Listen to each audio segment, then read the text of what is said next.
हम लोग देखेंगे विद्युत वाहक बल। ठीक है, तो किसी विद्युत रासायनिक सेल में दोनों इलेक्ट्रोडों के विभव का जो अंतर होगा वही आपका कहलाएगा विद्युत वाहक बल।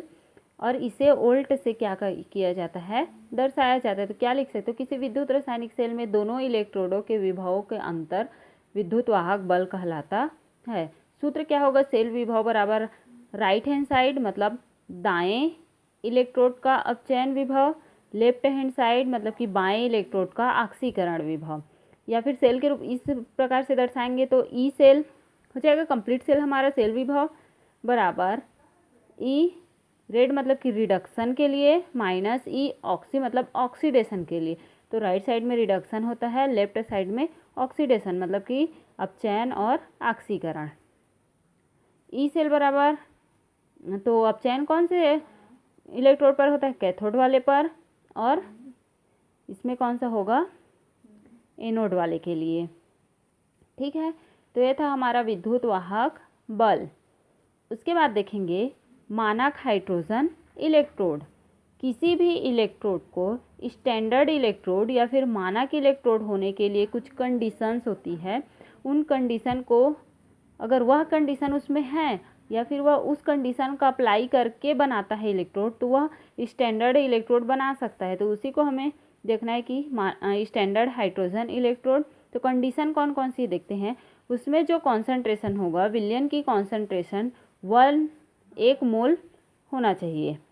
ठीक है, दूसरा टेम्परेचर 298 केल्विन होना चाहिए, और उसमें का जो प्रेशर है वह 1 एटमॉस्फेयर प्रेशर में होना चाहिए, 1 वायुमंडलीय दाब में होना चाहिए। ताप का मान 298 केल्विन, और सांद्रण जो है, विलयन का सांद्रण जो है 1 मोल पर लीटर होना चाहिए। ठीक है, तब की कंडीशन में वह स्टैंडर्ड इलेक्ट्रोड बनेगा। तो हम लोग देखते हैं हाइड्रोजन के लिए। देखो, हाइड्रोजन इलेक्ट्रोड बनाने के लिए क्या किया जाता है, सबसे पहले एक बीकर लेते हैं या फिर एक पात्र लेते हैं जिसमें 1 मोल विलयन वाले HCl का विलयन भरा रहता है, जिसमें प्लेटिनम की तार को या फिर प्लेटिनम की तार को उसमें डुबाया जाता है और उसको एक कांच की नली की सहायता से ढक दिया जाता है।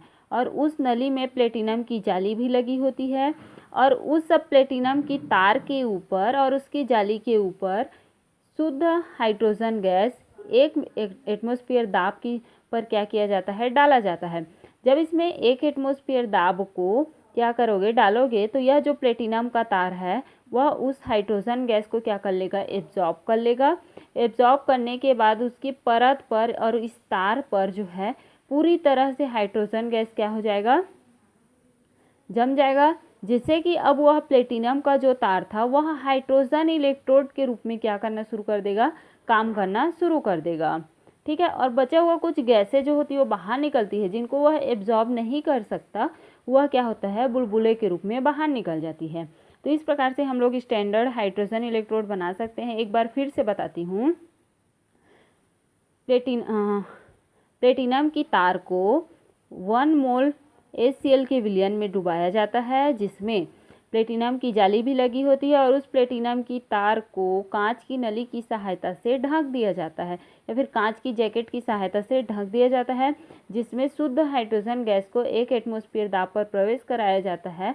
और जब इसमें हाइड्रोजन गैस प्रवेश करती है तो वह क्या होता है, यह जो होगा, जो प्लेटिनम का तार होगा वह उस हाइड्रोजन गैस को एब्जॉर्ब कर लेगा और शोषित कर लेगा, जिससे यह प्लेटिनम का जो तार है वह हाइड्रोजन इलेक्ट्रोड के समान व्यवहार करना शुरू करेगा, और वह हाइड्रोजन इलेक्ट्रोड एनोड के समान क्या करेगा, कार्य करेगा, और बचा हुआ जो गैस होता है वह बुलबुले के रूप में बाहर निकलती है। जैसे H2 था वो आया, उसमें वह क्या एनोड के समान कार्य कर रहा है, मतलब कि इलेक्ट्रॉन त्याग रहा है, 2 इलेक्ट्रॉन त्यागा तो 2H+ आया। ठीक है, अब मुक्त हुआ इलेक्ट्रॉन कहाँ जाएगा, इस पर आएगा विलयन पर, जिससे यहाँ पर सेल रिएक्शन क्या होगा, हमारा कंप्लीट होगा।